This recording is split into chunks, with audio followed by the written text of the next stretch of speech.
আসসালামু আলাইকুম। সবাই কেমন আছেন? আশা করি সবাই ভালো আছেন। আজ আপনাদের জন্য নিয়ে এসেছি গল্পের চতুর্থ পর্ব। আশা করি গল্পটি আপনাদের ভালো লাগবে। তাহলে চলুন শুরু করা যাক। অনেক কিছু একটা হবে আন্দাজ করতে পেরে অন্যদিকে ফিরে আছে। এদিকে আমাকে বোর ভেসে দেখে আরও অবাক হয়ে গেছে।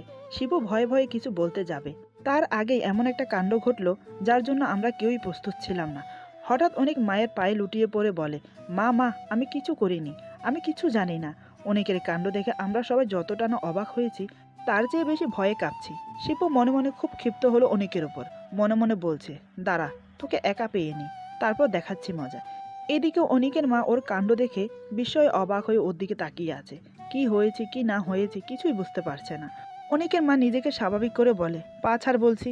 অনিক পা ছেড়ে এক পাশে দাঁড়িয়ে আছে। আন্টি আমাদের সবাইকে উদ্দেশ্য করে বলল, সবাই বাহিরে দাঁড়িয়ে না থেকে ভিতরে এসো, তারপর শুনছি কি হয়েছে। আমরা সবাই একে অপরের মুখ দেখে ভিতরে প্রবেশ করলাম। তারপর সবাই একে একে সোফায় বসে পড়লাম। আমাদের মুখের দিকে তাকিয়ে তিনি বুঝতে পারলেন আমরা কেউ কিছু খাইনি। সবাইকে বসিয়ে রেখে খাবার রেডি করতে গেলেন। কিছুক্ষণ পর খাবার টেবিল থেকে ডাক আসলো। আমরা সবাই খেতে বসলাম, কিন্তু কেউ ঠিকভাবে খেতে পারছি না দুশ্চিন্তায়। কোনো রকম সবাই হালকা পাতলা খেয়ে উঠে পড়ি। এখন সবাই ড্রয়িং রুমে বসে আছে। আন্টি এখনো আসেনি। এই সুযোগে শিপু অনিকে উদ্দেশ্য করে বলে, তুই এমন করলি কেন?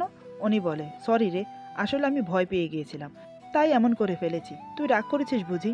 শিপু বলে, শুধু রাগ না, আমার ইচ্ছে করছিল তখন তোর মাথা ফাটিয়ে দেই। এখন ফুপি আমাকে বলে দেই নাদিয়ার কথা। নাদিয়ার নাম শুনে অনেক ছুটে এসে শিপুর হাত ধরে বলে, প্লিজ ভাই এমন করিস না।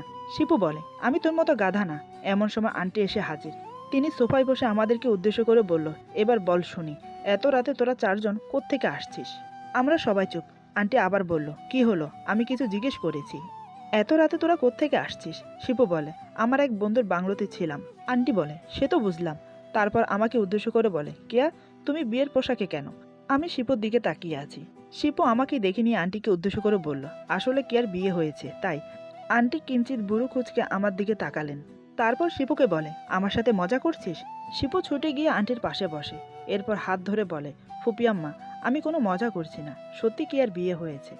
আন্টি বলে, বিয়ে হয়েছে মানে? এসব কি বলছিস? কিন্তু কার সাথে? শিপু মনে সাহস নিয়ে বলে, আমি বিয়ে করেছি কেয়াকে। এরপর সব খুলে বলে। আন্টি সব শুনে কিছুক্ষণের জন্য থ মেরে বসে রইলেন। উনি যেন বোবা হয়ে গেছে, কোনো কথা মুখ দিয়ে বের হচ্ছে না। হাঁ হয়ে তাকিয়ে আছে আমার দিকে। আমি লজ্জায় ভয়ে মাথা নিচু করে আছি। নিজেকে খুব ছোট মনে হচ্ছে আমি যেন অপমানিত হচ্ছি। তাই মাথা নিচু করে চোখের পানি ফেলছি। শিপু বলে, প্লিজ ফুপিয়াম্মা, আমাকে ক্ষমা করে দাও। এখন তোমার হাতে সব কিছু, প্লিজ ম্যানেজ করো। আন্টি নিজেকে স্বাভাবিক করে গম্ভীর সুরে বলে, এটা তুই কি করলি? একবারও নিজের ফ্যামিলির কথা ভেবে দেখেছিস? কেয়াকে তোর এতই যখন পছন্দ আমাকে বলতে পারতিস। আমি না হয় তোর মা বাবার সাথে কথা বলে নিতাম। তুই যা করেছিস খুব অন্যায় করেছিস। এক নয়, দুই নয়, তিনটা ফ্যামিলির মান সম্মান সব ধুলো মিশিয়ে দিয়েছিস। আমি তোর থেকে এটা আশা করিনি। শিপু বলে, আমার ভুল হয়ে গেছে। আমি মনে সাহস নিয়ে বললাম, আন্টি ও আমাকে জোর করে নিয়ে বিয়ে করে। আমি রাজি ছিলাম না আন্টি। জানেন আন্টি, ও আমাকে থাপ্পড় মেরেছে। এই বলে আবার কান্না শুরু করে দেয়। আন্টি শিপুকে বলে, তোর থেকে এটা আশা করিনি। একে তো মেয়েটাকে তুলে নিয়ে বিয়ে করেছিস, তার উপর মেয়েটাকে থাপ্পড় মেরেছিস। শিপু, তুই এত নিচে নেমে গেছিস আমি ভাবতে পারিনি। শিপু মাথা নিচু করে বলে, সরি ফুপি আম্মা, আমি আর কি করতাম বলো? আমি চাইনি এত তাড়াতাড়ি বিয়ে করতে, কিন্তু ও আমাকে বাধ্য করেছে। আন্টি বলে, তুই এসেছিস বেড়াতে, আর বেড়াতে এসে তুই বিয়ে করে ফেললি। তোর মা বাবা সব দোষ আমাকে দেবে। এখন আমি কি যে করি? তোর মা বাবার কথা ছাড়, কি আর মা বাবা কি এই বিয়ে মেনে নেবে? এমন সময় আঙ্কেল দোতলা থেকে নেমে আসে। হয়তো আমাদের চেঁচামেচিতে ঘুম ভেঙে গেছে। আন্টিকে উদ্দেশ্য করে বলে, রাত 3টা বাজে। এত রাতে লাইট জ্বালিয়ে কিসের মিটিং চলছে শুনি? ঘুমন্ত অবস্থায় ছিল, হয়তো তাই আমাদেরকে দেখতে পায়নি। কোনো রকম চোখ মুছে চশমা পরে আমাকে আর কলিকে দেখতে পায়। দেখে প্রথম একটু অবাক হয়, কারণ এত রাতে আমাদেরকে তিনি হয়তো আশা করেননি। আমাকে উদ্দেশ্য করে বলে, আরে কেয়া মা, সাথে দেখি কলিও আছে, তোরা কখন এলি? আন্টি আঙ্কেলকে উদ্দেশ্য করে বলে, ওরা আসেনি, ওদেরকে নিয়ে আসা হয়েছে। আঙ্কেল বলে, নিয়ে আসা হয়েছে মানে? বুঝলাম না, খুলে বলো তো। আন্টি বলে, আমার গুণধর ভাইয়ের ছেলে কেয়াকে বিয়ে করেছে, তাও আবার জোর করে তুলে নিয়ে গিয়ে। এই কথা শুনে আঙ্কেলের চোখের ঘুম নিমেষেই উধাও হয়ে গেল। তিনি দুচোখ বিস্ফারিত করে বললেন, কি? শিপু বিয়ে করেছে কেয়াকে? আমি তো বিশ্বাস করতে পারছি না। তারপর শিপুর পাশে বসে বলে, হ্যাঁ রে বাবা, এই অসাধন সাধন করলি কিভাবে? আমাকে একটু বুঝিয়ে বলতো। আন্টি বলল, তোমার কি মাথা গেছে? আমি কি বলেছি তোমার কানে যায়নি? আঙ্কেল বলে, তোমার কথা বুঝতে পেরেছি তো, এখানে ভাবনার বা চিন্তার কোনো কিছুই নেই। তোমার উচিত সবাইকে মিষ্টি মুখ করানো। এত বড় একটা সুখবর শুনে খুশি হওয়া উচিত। তুমি যাও তো, মিষ্টি নিয়ে আসো, যা হবার পরে দেখা যাবে। শিপু বলে, আঙ্কেল তুমি খুশি হয়েছে আমার বিয়েতে? আঙ্কেল হো হো করে হেসে উঠে বলে, 100% শিওর আমি খুশি হয়েছি। কেন জানিস? শিপু বলে, না। কেন? আঙ্কেল বলে, কারণ তুই কিয়াকে বিয়ে করেছিস। মেয়েটা খুবই মিষ্টি, অনেক ভালো, ও যে আমার দ্বিতীয় মা। আমি বললাম, আঙ্কেল তোমার থেকে আমি এটা আশা করিনি। তুমি কিনা ওর পক্ষ নিয়ে কথা বলছো, ও একটা বাজে ছেলে। আঙ্কেল বলে, এমন করে বলতে নেই মা, বর্তমান ও তোমার স্বামী। আমি বললাম, কিসের স্বামী? আমি ওকে স্বামী হিসেবে মানি না। আঙ্কেল শিপুকে উদ্দেশ্য করে বলে, তুই কিছু মনে করিস না বাবা, মা আমার রেগে আছে, পরে ঠিক হয়ে যাবে। এভাবে রাতে তর্ক বিতর্ক করে সময় কেটে গেল। সকালের দিকে সবাই ঘুমিয়ে পড়ি। আমি আর কলি এক রুমে, শিপু অনিকের সাথে থাকে। সারা রাত না ঘুমিয়ে থাকার কারণে হয়তো শোয়া মাত্র চোখ দুটো লেগে এলো। ঘুমিয়ে থাকার কারণে আর মনে ছিল না আমার সাথে কি কি হয়েছে কাল রাতে। বিকেলের দিকে যখন ঘুম ভাঙলো, হঠাৎ কাল রাতের কথা মাথায় চাগার দিয়ে ওঠে। কলি তখনও ঘুমাচ্ছে। ঘড়ির দিকে তাকিয়ে দেখি বিকেল 4টা। কলিকে ডেকে বলি, এই কলি ওঠ, বিকেল 4টা বাজে। এই কথা শুনে কলি লাফিয়ে ওঠে, আমাকে উদ্দেশ্য করে বলে, আমাকে আরো আগে ডাকবি না? আমি বললাম, আমার ঘুম সবে মাত্র ভাঙলো, আগে ডাকবো কেমন করে? কলি বলে, দেরি হয়ে গেছে, আমি বরং বাড়ি ফিরি। আমি বললাম, বাড়ি ফিরি মানে? আমাকে রেখে তুই বাড়ি ফিরবি? কলি বলে, তোর বিয়ে হয়ে গেছে, তাই তুই এই বাড়িতে থাকবি। আমাকে যেতে হবে, কারণ মা বাবা কখন আসে বলা যায় না, তাই আর কি। তুই কিছু মনে করিস না দোস্ত, তুই বরং শিপুকে নিয়ে আমাদের বাড়িতে চলে আসিস। আমি বললাম, না, আমি এখানে থাকবো না, তুই দাঁড়া, আমি ফ্রেশ হয়ে তোর সাথে বেরিয়ে যাব। এই বলে মুখ হাত ধুয়ে কলির সাথে বেরিয়ে যাওয়ার জন্য উদ্যত হলাম। ঠিক তখন শিপু কোত্থেকে এসে আমার সামনে দাঁড়ায়। ওকে দেখে আমি থমকে দাঁড়াই। শিপু বলে, কোথায় যাওয়া হচ্ছে?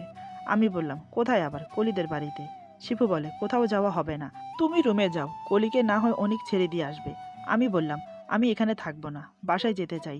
শিপু মুচকি হেসে বলে, বোকা বোকা কথা বলছো কেন? তুমি কি ভুলে গেছো কাল রাতে তোমার আমার বিয়ে হয়েছে? তাই তোমাকে এখানে থাকতে হবে। এমন সময় আন্টি এসে বলে, কি হচ্ছে এখানে, এত চিল্লাচিল্লি কিসের? শিপু বলে, ফুপু আম্মা কেয়া বাড়ি যেতে চায়, তুমি ওকে একটু বোঝাও।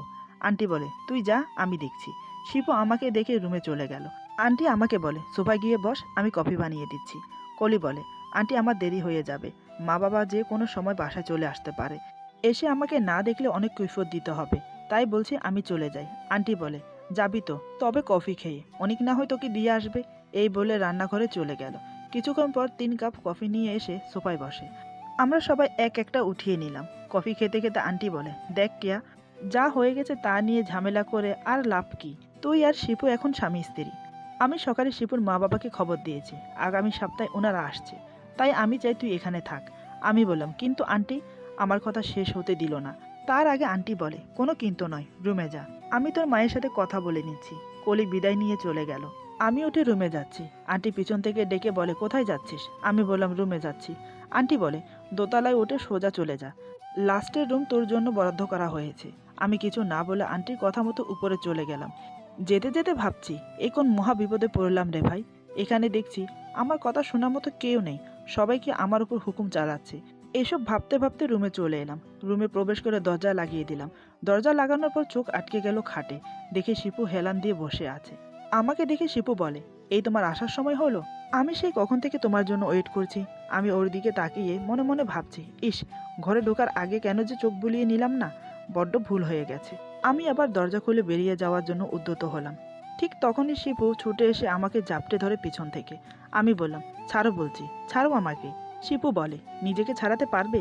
যদি পারো তাহলে ছাড়িয়ে নাও। আমি জানি ও এ কথা কেন বলছে, আমি যে ওর সাথে পারবো না সেটা ও খুব ভালো করেই জানে। তারপরও চেষ্টা করতে করতে হাঁপিয়ে পড়েছি। শিপু বলে, শুধু শুধু নিজেকে কষ্ট দিচ্ছ, আমি জানি তুমি নিজেকে ছাড়াতে পারবে না। আমি বললাম, তোমার মতলব কি বলো তো? বিয়ে করতে চেয়েছো, জোর করে বিয়ে করলে, এখন আবার জোর প্রয়োগ করছো কেন? শিপু বলে, আমি তো কিছু করছি না, আমার বউকে আমি জড়িয়ে ধরেছি, আমার অধিকার আছে, মাঝখানে তুমি শুধু শুধু নিজেকে ছাড়ানোর চেষ্টা করছো। আমি বললাম, আমি করব, 100 বার করব, কারণ তোমাকে আমি সহ করতে পারছি না, তাই। শিপু বলে, সহ করতে না পারলেও যে আমার সাথে থাকতে হবে। তুমি জানো আজ আমরা বাসর করব, এই রুমটাকে ফুল দিয়ে সাজাবো, তুমি বধূ সেজে ফুল দিয়ে সাজানো খাটে অপেক্ষা করবে, বড় করে ঘুমটা দিয়ে। আমি এসে ঘুমটা সরিয়ে নয়ন ভরে তোমাকে দেখব, তোমার সাথে গল্প করব, তোমাকে ভালোবাসবো, তোমাকে আদর করব। উফ, কত মজা হবে। এই বলে আমাকে আরো আষ্টে পিষ্টে জড়িয়ে ধরে ঘাড়ে কিস করে বলে, এভাবে তোমাকে জড়িয়ে ধরে কিস করতে আমার কাছে খুব ভালো লাগে। ইচ্ছে করে সারাদিন তোমাকে এভাবে আদর করে যায়, কখন যে রাত হবে সেটাই চিন্তা করছি। আমি বললাম, আমি দোয়া করি এই রাত কখনো না আসুক। শিপু বলে, তুমি দোয়া করিলেও আসবে, না করিলেও আসবে, কারণ এটা প্রকৃতির নিয়ম। প্রকৃতির নিয়ম তুমি আমি আমরা কেউই খণ্ডাতে পারবো না। যে পারবেন তিনি একমাত্র আল্লাহ, বুঝলে? তারপর আবার বলে, আচ্ছা, আমি তোমাকে এমনভাবে জড়িয়ে ধরে আছি, তোমার মনে কি কোনো ফিলিংস আসছে না আমার প্রতি? আমি হেসে বললাম, ফিলিংস? তাও আবার তোমার মতো কাপুরুষের জন্য? হাসালে তুমি, বড্ড হাসালে।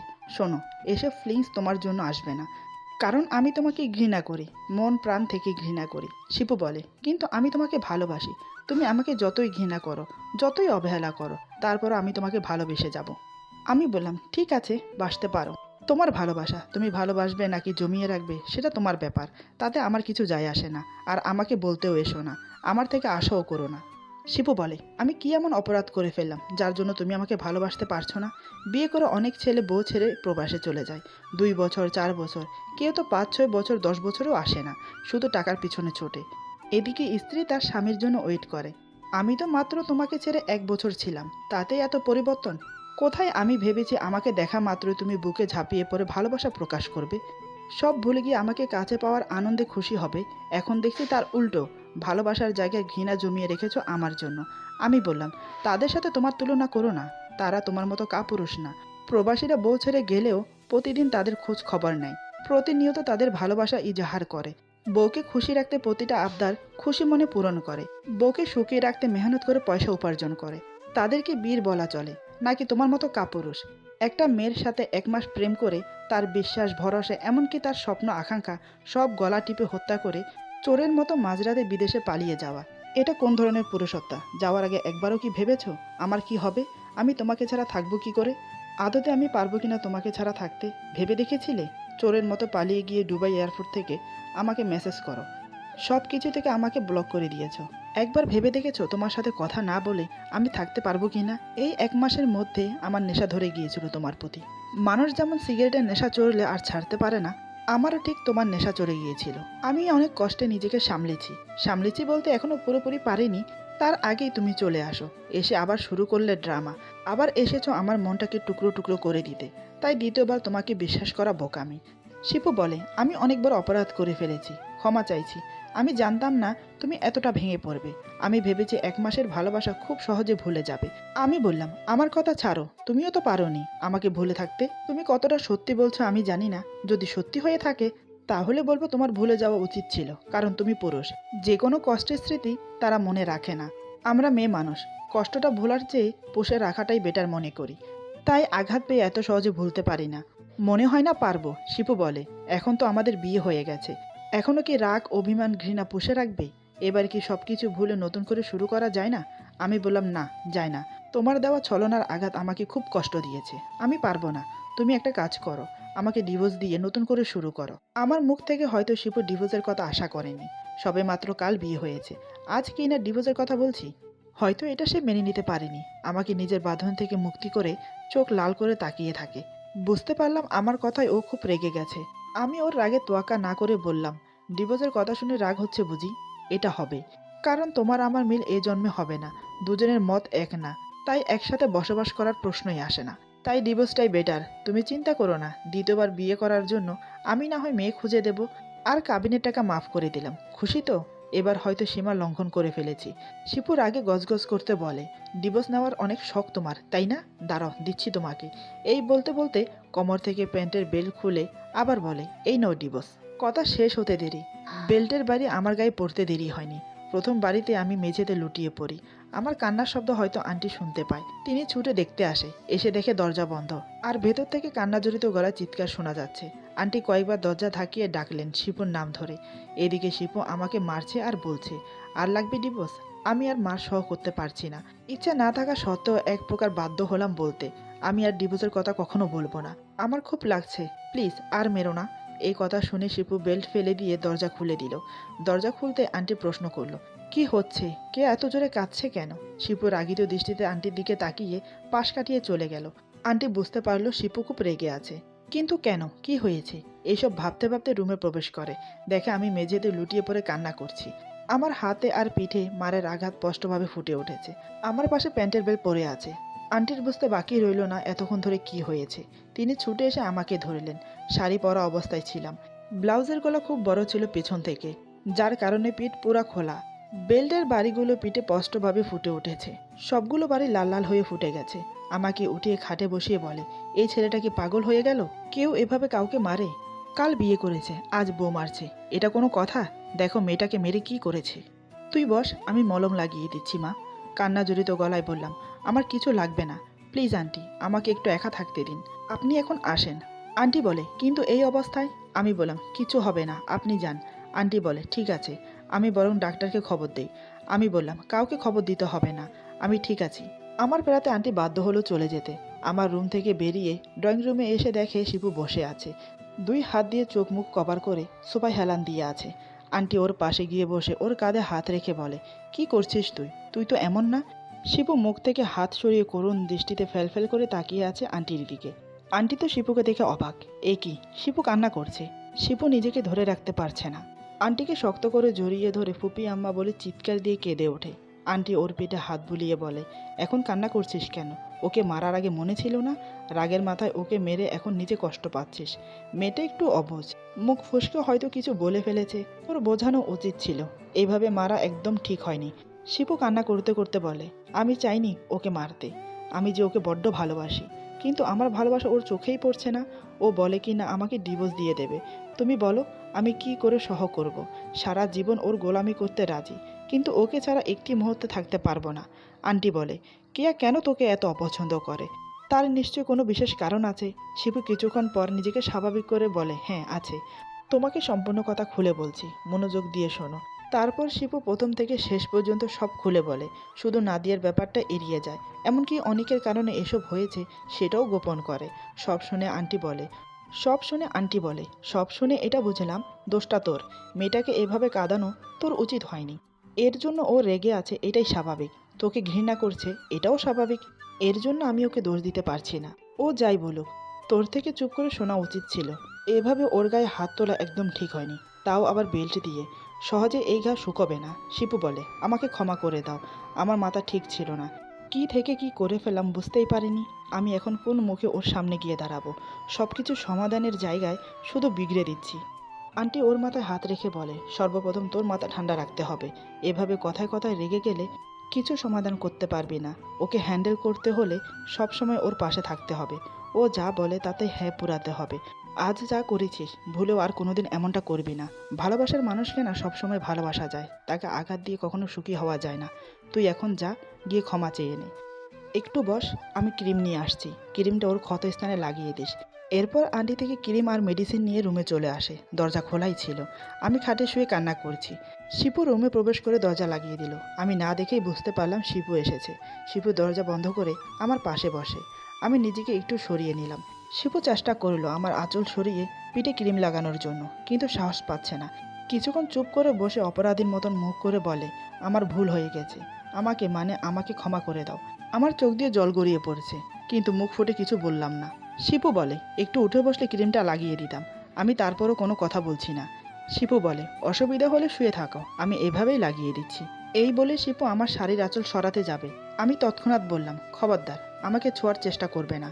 কান্না করতে করতে আমার চোখ মুখ ফুলে গিয়েছিল। সেটা দেখে শিপুর খুব খারাপ লাগলো। নিজেকে অপরাধী মনে হতেই হাত জোর করে বলে, ক্ষমা করে দাও, আমার মাথা ঠিক ছিল না, কিভাবে কি হয়ে গেল বুঝতেই পারিনি। আমি তোমাকে মারতে চাইনি, বিশ্বাস করো, আমি তোমাকে খুব ভালোবাসি। তোমাকে ছাড়া থাকার কোনো প্রশ্নই আসে না। আমি পারবো না তোমাকে ছেড়ে থাকতে। তাহলে বলো আমি কি করে তোমাকে ডিভোর্স দেব? আমি তোমাকে ছাড়া পাগল হয়ে যাব। আমাকে ক্ষমা করে আপন করে নাও। এই বলে কান্নায় ভেঙে পড়ে। ওকে কাঁদতে দেখে আমার একটুও মায়া হলো না, বরং পুরো শরীর ঘৃণায় জ্বলে যাচ্ছে। আমি মুখ অন্যদিকে ফিরিয়ে নিলাম। না, ক্ষমা করার কোনো প্রশ্নই আসে না। এত কিছুর পরেও সব কিছু ভুলে গিয়ে ওকে স্বামী হিসেবে মেনে নেব, এ কোনোদিনও হবার না। শিপু ভেবেছে ওর চোখের পানি দেখলে আমার মন গলে যাবে, আমি সব ভুলে গিয়ে আপন করে নেব। যখন দেখলো আমি অন্যদিকে মুখ ফিরে আছি, ওর মনে হলো আমি ওকে অপমান করেছি। যারা সামান্য কিছুতে রেগে যায় তারা কিন্তু সহজে নিজের রাগ কন্ট্রোল করতে পারে না। শিপু তাদের মধ্যে একজন। কিন্তু এবারের রাগ আমার উপরে নয়, নিজের উপর প্রয়োগ করলো। আমাকে কিছু বুঝতে না দিয়ে হঠাৎ এমন কাণ্ড করিয়ে বসে, আমার ভাবনার বাইরেই ছিল ব্যাপারটা। সত্যি বলতে আমি খেয়ালই করিনি, আমি তো অন্যদিকে ফিরেছিলাম। ওই অবস্থায় এমন কাণ্ড করবে কে জানে। এরপর যা হলো। আজকের গল্প এখানেই সমাপ্ত। গল্পের বাকি অংশ পেয়ে যাবেন আগামী পর্বে। আশা করি গল্পটি আপনাদের ভালো লাগবে। যদি ভালো লাগে তাহলে লাইক, কমেন্ট এবং সাবস্ক্রাইব করে আমাদের পাশে থাকুন। সবাই ভালো থাকুন। আল্লাহ হাফেজ।